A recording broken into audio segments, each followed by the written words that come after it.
Praise the lord. చేరొచ్చిన మీకు అందరికీ ప్రభునేసు కృష్ణ శుభాలు తెలియజేయుచున్నాను.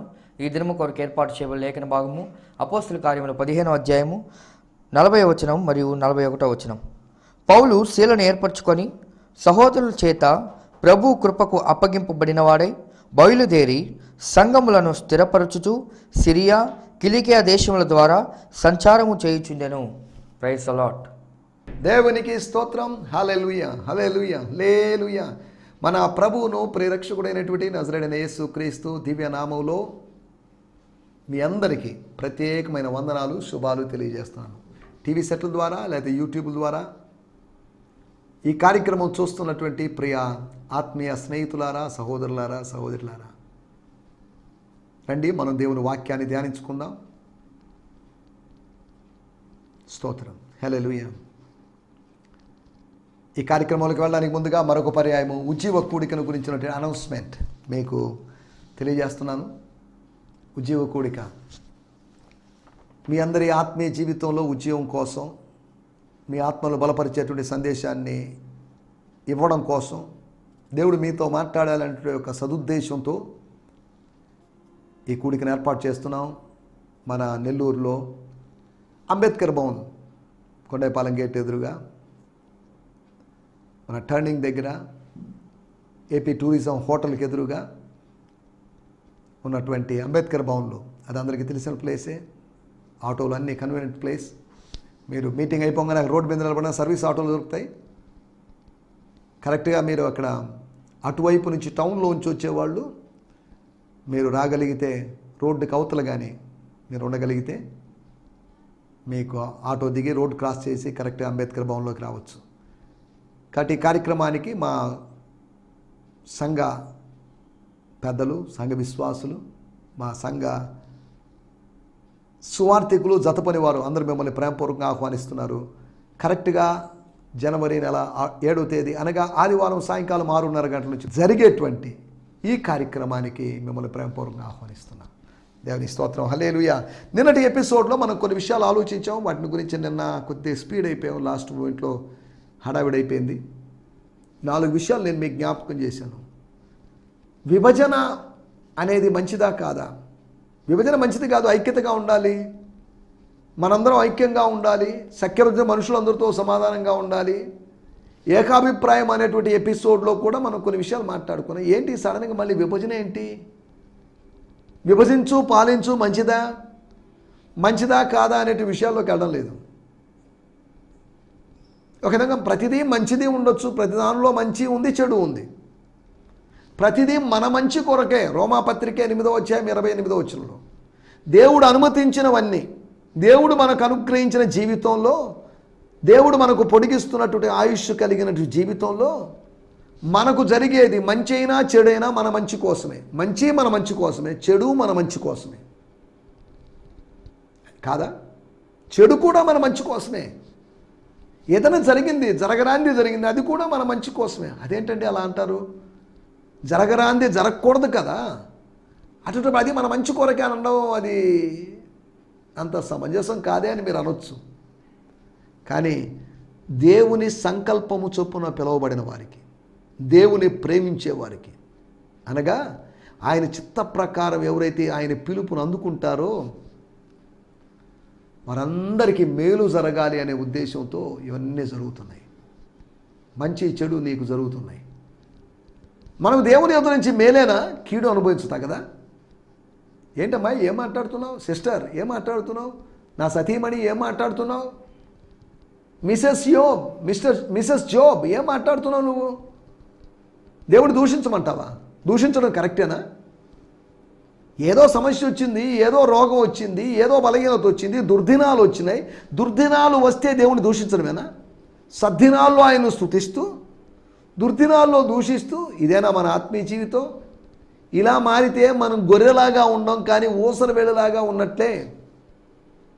రంగులు మార్చే ఊసర వెళ్ళలాగా మనం ఉన్నట్లే. మనం ఏ దినాలైనా అరే అతని బ్యాడ్ టైం స్టార్ట్ అయినట్టుంది, అతని గుడ్ టైం స్టార్ట్ అయినట్టుందండి, ఏదో జాతక ప్రభావం వల్ల లేదా గ్రహాల ప్రభావం వల్ల మహర్దశ వస్తుందనో ఆ దశ వస్తుందనో చెప్తుంటారు. దినములు చెడ్డవి, దుర్దినాలే ఉన్నాయి.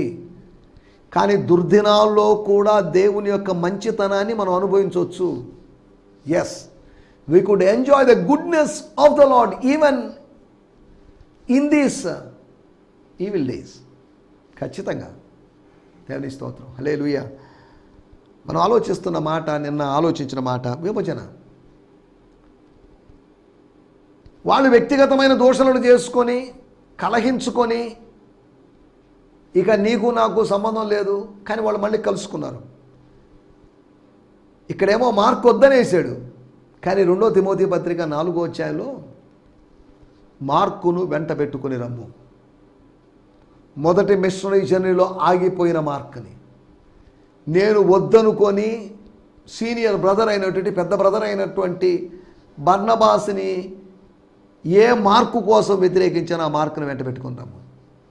ఏ మార్క్ అయితే నన్ను కాదనుకొని మామయ్య నీతో రావడం నాకు ఇంట్రెస్టే, కానీ బట్ నీకన్నా పౌలు పాస్టర్ దగ్గర ఉంటే నాకు బాగుంటుంది, నీకు నాకు కొద్దిగా మొహమాటాలు ఉంటే ఉండొచ్చు మేనమావవి కాబట్టి, కానీ ఆయన బయట వ్యక్తి కాబట్టి ఆయన దగ్గర ఇంకా ఎదిగే అవకాశం ఉంది. అయినప్పటికీ కూడా ఆయన కొద్దిగా లిటిల్ బిట్ సాక్రిఫైస్ చేసి కొద్దిగా గొప్ప త్యాగపూరితంగా సరేలే నా గురించి మీరెందుకండి వాదులు వేసుకుంటారు, నేనే ఆగిపోతానులే అని అతను అనలేదు.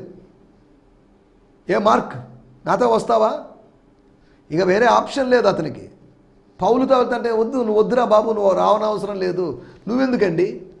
కొత్తగా వచ్చిన విశ్వాసి బ్యాక్ స్లైడ్ అయిన వాడు ఎటోడు వాడిని తీసుకొచ్చారే బుద్ధి లేనోడా, మిషనరీ ప్రయాణంలో ఆగిపోతావా. ఎంత విజయవంతంగా జరిగింది, నువ్వు పోయిన తర్వాత ఎంత అద్భుతంగా జరిగింది అనుకున్నావు.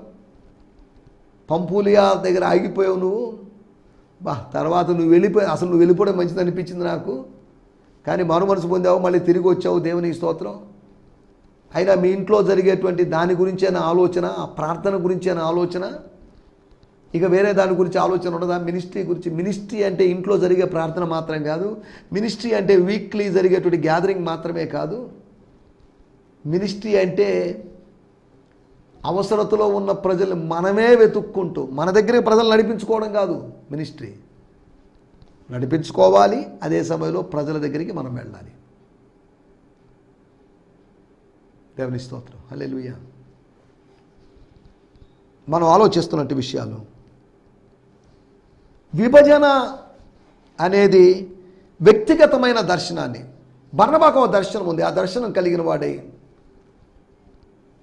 అయినా ఆ మావయ్య ఆయనకి ఎందుకు అంత ఆవేశం, పౌల్ పాస్టర్కి, ఆ పుట్టోడికో, ఆ దొడ్డికాళ్ళోడికో, లేదా ఆ బట్టతలోడికో అని భౌతికమైన రూపాన్ని బట్టి బాడీ షేమింగ్ కూడా చేసి వాళ్ళిద్దరు మాట్లాడుకొని, సరే వదిలేసి మనల్ని వదులుకొని వెళ్ళిపోయాడు కదా, మనల్ని కాదనుకున్నాడు కదా, నిన్ను వద్దన్నాడు కదా. ఒక్క మార్కు కోసం పౌల్ని పోగొట్టుకున్నాడు. యవనస్తుడైనటువంటి మార్కు కోసం, యవన కాలములో ఉండి బలంగా వాడబడుతున్నటువంటి, రేపు చెల్లి సహోదరి అడుగుతుంది, ఏమనయా నేను నమ్మి మినిస్ట్రీకి పంపిస్తే వాడు వచ్చాడు, తిరిగి వచ్చాడు, వాడు మరలా వచ్చాడు దగ్గరికి వచ్చినప్పుడు వాడిని లేదు, అవకాశం లేదని వాడికి డోర్ క్లోజ్ చేసి పంపించడం ఎంతవరకు మర్యాద అని అడిగితే ఏం సమాధానం చెప్పగలడు బర్నబా.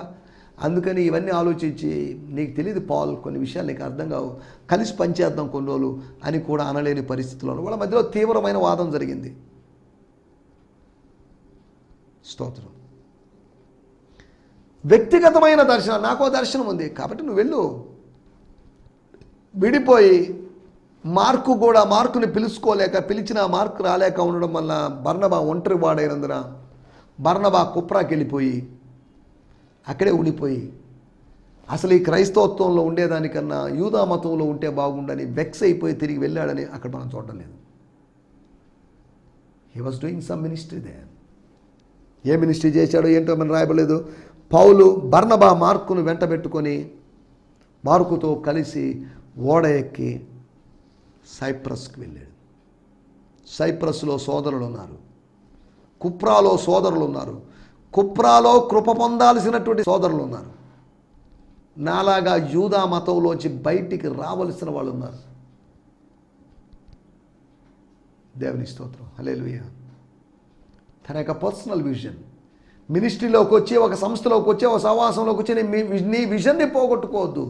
నీ విజన్ వాళ్ళ విజన్తో, ఒక స్థానిక సంఘ కాపరి యొక్క విజన్, సంస్థ యొక్క నాయకుల యొక్క కమిటీ యొక్క విజన్తో కలిసి ఏకీభవించేదిగా ఉంటే కలిసి పనిచేస్తాం, లేదంటే ఎక్కువ కాలం మనం పనిచేయలేము. ఇలా జరిగిన విషయం విభజన వ్యక్తిగతమైనటువంటి దర్శనాన్ని నష్టపరచకూడదని, విభజన రెండోదిగా వ్యక్తిగతమైనటువంటి పర్సనల్ కాంటాక్ట్స్ని నష్టపరచకూడదని. How should I lose this man, this young man? యవనస్తుని నేను ఎలా ఎందుకు పోగొట్టుకోవాలి? పోగొట్టుకోను. వాడు నా మేనలుడు కావచ్చు, కానీ ఆత్మలో నా కుమారుడు. నీకు తిమోతి ఏ విధంగా ఉన్నాడు, నీకు టైటస్ ఏ విధంగా ఉన్నాడో అలాగే మార్కున ఆత్మీయ కుమారుడని పౌలు ఎక్కడ క్లెయిమ్ చేయలేదు. నీకెలా ఆత్మీయ కుమారుడు అవుతాడు, మీ మేనలుడే కదా అని. ఇటువంటి సిల్లీ ఆర్గ్యుమెంట్స్ అక్కడ జరిగి ఉండకపోవచ్చు. వాడిని తీసుకుందామా వద్దా? ఊహించలేదు ఒక డివిజన్ జరుగుతుందని, ఊహించలేదు ఒక టీము 2 టీములు అవుతుందని, నేను ఊహించలేదు ఒక రాష్ట్రం 2 రాష్ట్రాలు అవుతుందని. అనగా ఒక ఆంధ్రప్రదేశ్ తెలంగాణ రాష్ట్రంగా మనం ఊహించని కార్యం జరిగింది. ఒకవేళ నా జీవిత కాలంలో ఈ రాష్ట్రం, ఇప్పుడు మిగిలిన రాష్ట్రం మరొక రాష్ట్రంగా, కొత్త రాష్ట్రంగా కూడా, అనగా మొత్తం ఒక రాష్ట్రంలోంచి 3 రాష్ట్రాలు అయినట్టుగా కొంతకాలంలో, అంటే సడన్గా జరగబోయే విషయం గురించి నేను మాట్లాడలేదు. ఒక స్పెషల్ ప్రత్యేకమైనటువంటి రాయలసీమలో ఏదో ఉద్యమం కావచ్చు, దాని ఫలితంగానో. ఇది ప్రవచనం కాదండి, జస్ట్ జోస్యం మాత్రమే, దిస్ ఎ ప్రెడిక్షన్. సరే, దేవుని స్తోత్రం, హల్లెలూయా. మూడోది వ్యక్తులను నష్టపరుచుకునేటువంటి, ఎందుకంటే ఆ కుర్రాడు అవసరమా? మార్కును వద్దనుకున్నాడు, తిమోతిని వద్దనుకోలేదు. మార్కు వద్దు, కానీ ఆ దెర్బే లుస్త్రాకి వెళ్ళినప్పుడు I found a man, young man, మంచి కుర్రాడు. అయితే బ్యాక్గ్రౌండే కొద్దిగా mixed background, mixed culture, cross కల్చర్లోంచి వచ్చిన వ్యక్తి అతను. అనగా తండ్రి గ్రీసు దేశస్థుడు, తల్లి యూదురాలు. తల్లి యూదురాలే, కానీ ఏం చేస్తాం, సున్నతికి మాత్రం తండ్రి ఒప్పుకోలేదు. గ్రీసు దేశస్థుడని తండ్రి ఒప్పుకోలేదు. అందుకని తాను సేవకు రావడానికి ముందుగా సున్నతి పొంది వచ్చాడు. సరే, వీటి గురించి మనం రాబోయే రోజుల్లో, అనగా నెక్స్ట్ 16వ అధ్యాయం కనుక దీంట్లో మనం మాట్లాడుకోబోతున్నాం. తర్వాత మనం ఆలోచించిన మాట, వ్యక్తిగతమైన నడిపింపును నష్టపరుచుకోకూడదు. నీ విభజన, వాళ్ళిద్దరు విడిపోయినప్పటికీ ఇద్దరు విడివిడిగా ఆశీర్వదించబడ్డారు. అబ్రహాము, లోతు. విడిపోయిన వాళ్ళందరూ GFI, గిడియోన్ ఫెలోషిప్ ఇంటర్నేషనల్ అంటే మా సహవాసం నుంచి విడిపోయిన వాళ్ళు కొంతమంది ఉన్నారు. ఆ విడిపోయే ఉన్నప్పటికీ కూడా వాళ్ళు కొంతమంది వర్ధిల్లుతున్నారు. వారిని బట్టి నేను సంతోషిస్తున్నాను. అలా వర్ధిల్లుతున్న కొంతమంది తెలంగాణలో, ఆంధ్రాలో కూడా ఉన్నారు. నేను కూడా సంస్థలో 7-8 సంవత్సరాలు పనిచేశాను. తర్వాత దాంట్లోంచి బయటకు వచ్చాను. నేను బయటకు వచ్చిన ఆ సంస్థ వర్ధిల్లుతుంది, ఈ సంస్థ వర్ధిల్లుతుంది. నేను పనిచేస్తున్న ప్రస్తుతపు సంస్థ సహవాసం, ఆ పాత సహవాసం రెండు వర్ధిల్లాలి. మనం ఏ సంస్థలకు వ్యతిరేకులుగా మారడం లేదు. వాళ్ళు ఎలా చేస్తారో, వాళ్ళు ఎలా మినిస్ట్రీ చేస్తారో, వాళ్ళు ఎలా మనుగడ కొనసాగిస్తారో చూస్తాం అనే విధంగా కాదు. మనం బ్రతుకుదాం, బ్రతకనిద్దాం, live and let them live. ఆ దృక్పథం ఉండాలి. కానీ నేను బ్రతకపోయినా పర్లేదు, అవతల బ్రతకాల్సిన అవసరం లేదు అన్న ధోరణిలో మనం ప్రవర్తించకూడదు. దేవుని స్తోత్రం, హల్లెలూయా. వ్యక్తిగతమైన నడిపింపు చూడండి. అక్కడ పరిశుద్ధాత్ముడు ఆసియాలో వాక్యం చెప్పకూడదని పరిశుద్ధాత్మ వారిని ఆటంకపరిచినందున, పరిశుద్ధాత్ముడు ఆటంకపరిచాడు. పరిశుద్ధాత్ముడు ఆసియాలో మినిస్ట్రీ చేయడం, అది మీ that's not purpose, not your purpose. మీ పట్ల దేవుని చిత్తం అది కాదు.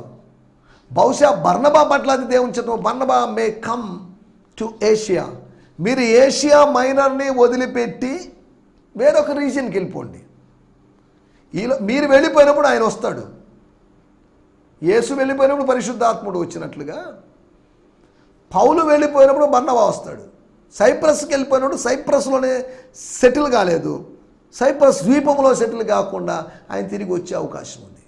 ఆసియాలో సువార్త ఆటంకపరచబడినప్పటికీ అక్కడ సువార్త అభివృద్ధి చెందబడింది. అది పౌలు ద్వారా కాకపోయినా వేరొకరి ద్వారా అయినా, మన ద్వారా కాకపోయినా ఇంకొకరి ద్వారానే మినిస్ట్రీ బ్లెస్ అవుతుంది, సహవాసం అభివృద్ధి చెందుతుంది. ఈ విషయాల గురించి మనం నిన్నటి ఎపిసోడ్లో మాట్లాడుకున్నాం. రండి, మన సమయం కొద్దిగా ఉంది కనుక కొన్ని విషయాలు ఆలోచించుకుందాం. మన ధ్యానం నిమిత్తమై 2 వచనాలు ఉన్నాయి. చివరి వచనాలు అపోస్తల కార్యము యొక్క 15వ అధ్యాయంలో లాస్ట్ మెసేజ్, 15వ అధ్యాయము 40 మరియు 41 వచనాలు. పౌలు సహోదరుల చేత శీల అంటే సైలస్ని ఏర్పాటు చేసుకొని, శీల అంటే మేకు శీల అనే ఉద్దేశంతో కాదు, ప్రభు కృపకు ఆ. అప్పగింపబడిన వాడై బయలుదేరి సంఘములను స్థిరపరచుచు సిరియా కిలికియా దేశముల ద్వారా సంచారము చేయుచుండెను. And Paul chose Silas as his partner. బర్నబాకి పార్ట్నర్ దొరికాడు, మార్క్, బంధువు అయినట్టు మార్కు దొరికాడు. కానీ తనకు ఒక పార్ట్నర్ కావాలి, ప్రీచింగ్ పార్ట్నర్ కావాలి. సైలస్ను ఏర్పాటు చేసుకున్నాడు. స్తోత్రం. ఇక్కడ ఫుడ్ నోటీస్ ఇచ్చారు, నేను చదువుతున్నాను. The apostles Silas was, apostles Silas అనగా అపోస్తులుడే శైల అనగా శీల was acknowledge in the church history as one of the 70 అపోజల్స్ అనగా 70 మంది అపోస్తుల్లో లూకాసు వార్త 10వ అధ్యాయము 1 నుంచి 11 వచనాల వరకు ప్రస్తావించబడినట్టు అపోస్తుల్లో 70 మంది అపోస్తుల్లో ఒకటిగా ఎంచబడిన వాడు అని రాయబడింది. After his missionary journey with Paul he remained in Corinth and minister there until his death. అనగా ఈ శీల తన మరణం వరకు కొరింథీలో ఉండి కొరింథీలో పరిచర్య చేశాడు, కొరింథీలో చచ్చిపోయాడు ఆయన అని సంఘ చరిత్రలో నుంచి మనం చూడగలం. సరే, మనం ఇక్కడ చూస్తున్నమాట.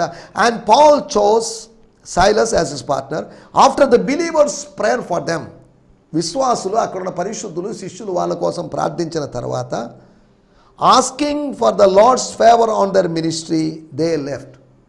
ఇవన్నీ అక్కడ లేవు, అరామిక్ తర్జుమాలోంచి ఉన్న విషయాలు. విశ్వాసులు ప్రార్థించి ఏమని ప్రార్థించారంటే, ప్రభువా విడిపోయినప్పటికీ బర్నబాయి గారు మార్కు బ్రదర్ వెళ్ళిపోయారు, కానీ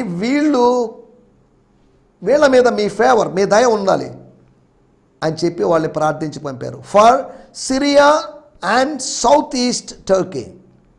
సిలిసియా అన్నారు దాన్ని, సౌత్ ఈస్ట్ టర్కీ. దేవుని స్తోత్రం. అనగా మనం ఇక్కడ అర్థం చేసుకోవాల్సిన విషయం, టర్కీ ప్రాంతములోని ఒక భాగం. ఏషియా మైనర్ అంటే టర్కీ, సిరియా మరియు టర్కీ, లేకపోతే సిలిసియా, కిలికియా అనేటువంటి ప్రదేశం. Every place they went they left the church stronger and more encouraged than before. ఇంతకు ముందు కన్నా, మొదటి మిషనరీ జర్నీలో జరిగిన దానికన్నా ఈ రెండవ మిషనరీ జర్నీలో it becomes stronger, the church becomes stronger. దేవుని స్తోత్రం, హల్లెలూయా. వాడుక భాషలో మనం చదువుకుందాం. 40-41 వచనాలు. పౌలు శీలను తన వెంట పిలుచుకొని వెళ్ళాడు. అక్కడున్న సహోదరులు అతనికి ప్రభు అనుగ్రహం కలగాలని దీవించి ప్రభువుకు అప్పగించారు. అతడు సిరియా కిలికియా పట్టణాల ద్వారా ప్రయాణం చేసి అక్కడికి సంఘాలను ఆధ్యాత్మికంగా బలపరిచాడు. దేవుని స్తోత్రం, హల్లెలూయా, స్తోత్రం. మనం ఇక్కడ ఆలోచిస్తున్న విషయాలు మనం వద్దాం. ఇక్కడ రాయబడిన మాట, సంఘములను స్థిరపరుచుచు. ఎక్కడున్న సంఘాలు? ప్రభు కృపకు అప్పగించబడ్డారు. ఆ పైన కుప్రకు అప్పగించబడ్డారు. కృప. కుప్రలోనికి వెళ్ళడానికి, కుప్రలో నిలబడడానికి, కుప్రలో పరిచర్య చేయడానికి, కుప్రలో యూదుల మధ్యలో పరిచయం చేయడానికి, ఇక్కడ అనగా కిలికియా సిరియా దేశాల్లో అన్ని జనుల మధ్య, యూదుల మధ్య కూడా పరిచర్య చేయడానికి వాళ్ళు అప్పగించబడ్డారు, వీళ్ళు అప్పగించబడ్డారు. ఒక్క మినిస్ట్రీ టీం 2 మినిస్ట్రీ టీంలు అయింది. దేవునికి స్తోత్రం, హల్లెలూయా. ఒకటి కొన్నిసార్లు 2 కావచ్చు. నేను ఒక్కడిగా వచ్చాను, 2 గుంపులు అయ్యాను అని యాకోబు అన్నాడు. అవును, 1-2 గుంపులు అయ్యే అవకాశం కూడా ఉంది. దేవుని స్తోత్రం, హల్లెలూయా. ఈ సమయంలో మనం ఇక్కడ ఆలోచిస్తున్న విషయాల్లోకి వచ్చేద్దాం.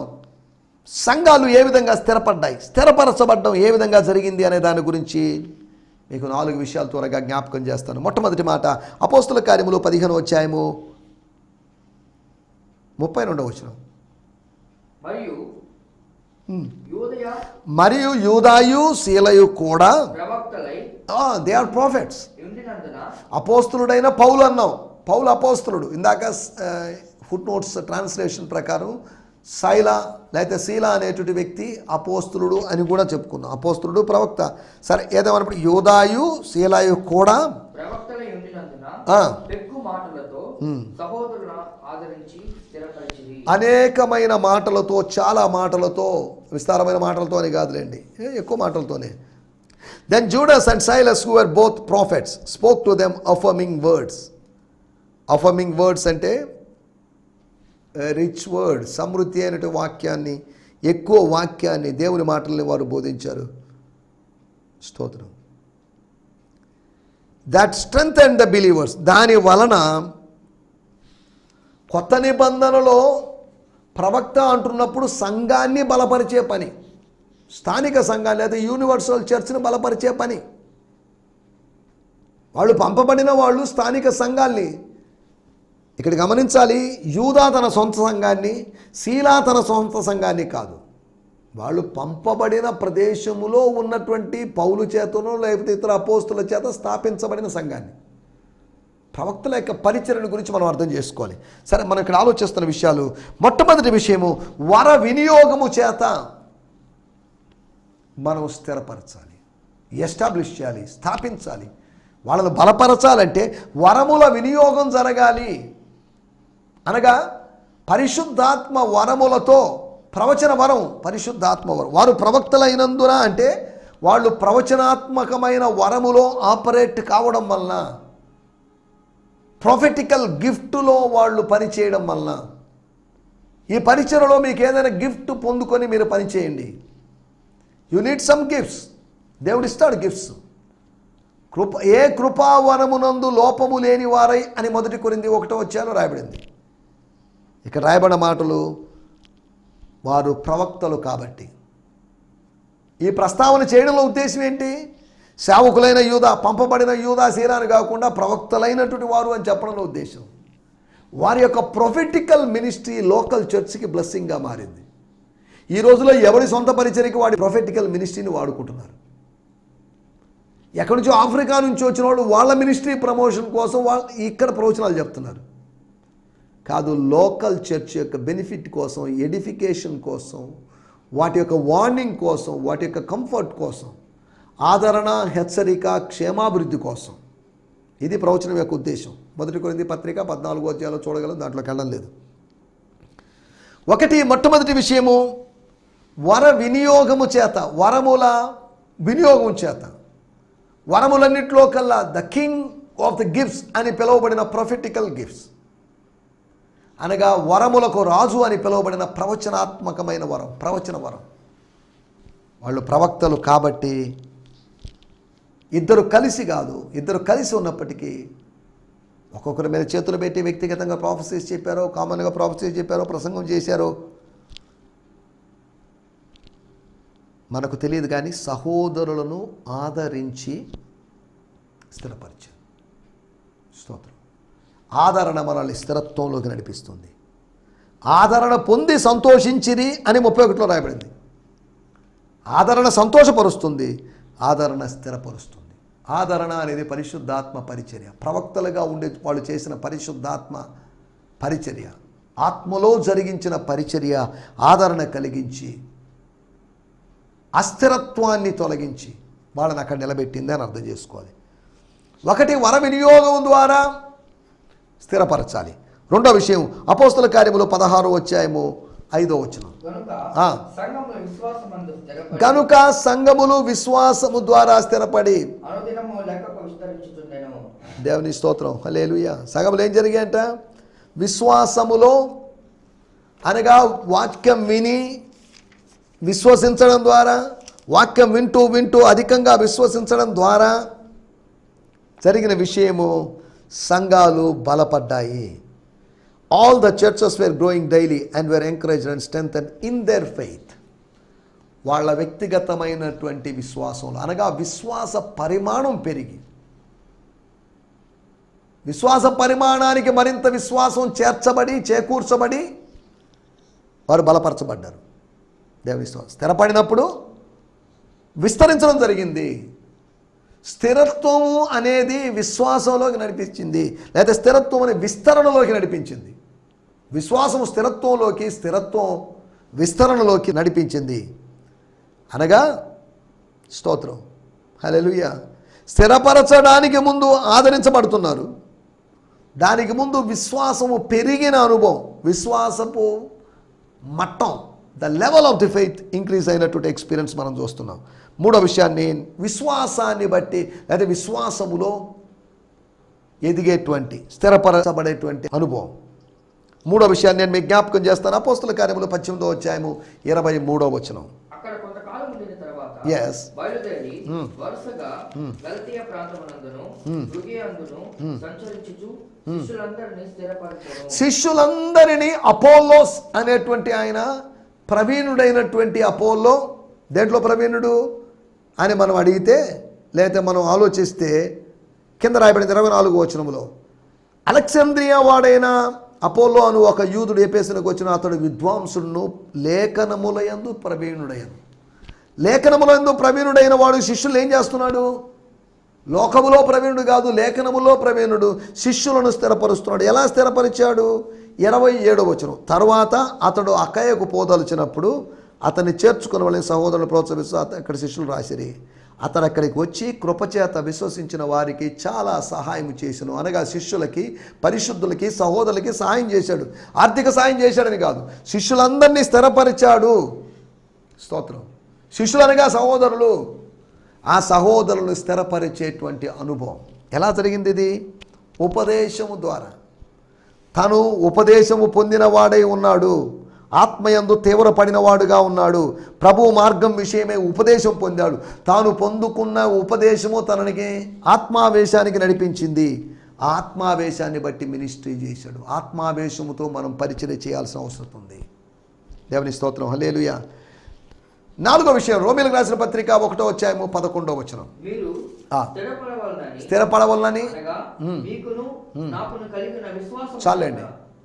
విశ్వాసము చేత, ఒకరి విశ్వాసము చేత మరొకరు ఆదరించబడాలి. విశ్వాసము చేత ఆదరించబడ్డాం అంటే ఫెలోషిప్ను ఉద్దేశించి మీరు నేను కలుసుకుంటే మీ విశ్వాసం నా విశ్వాసం వెల్లడవుతే, వ్యక్తమవుతే అప్పుడు ఆదరణ అనుభవం కలుగుతుంది, అప్పుడు స్థిరపడతాము అనేది పౌలు యొక్క మాటల యొక్క ఉద్దేశం.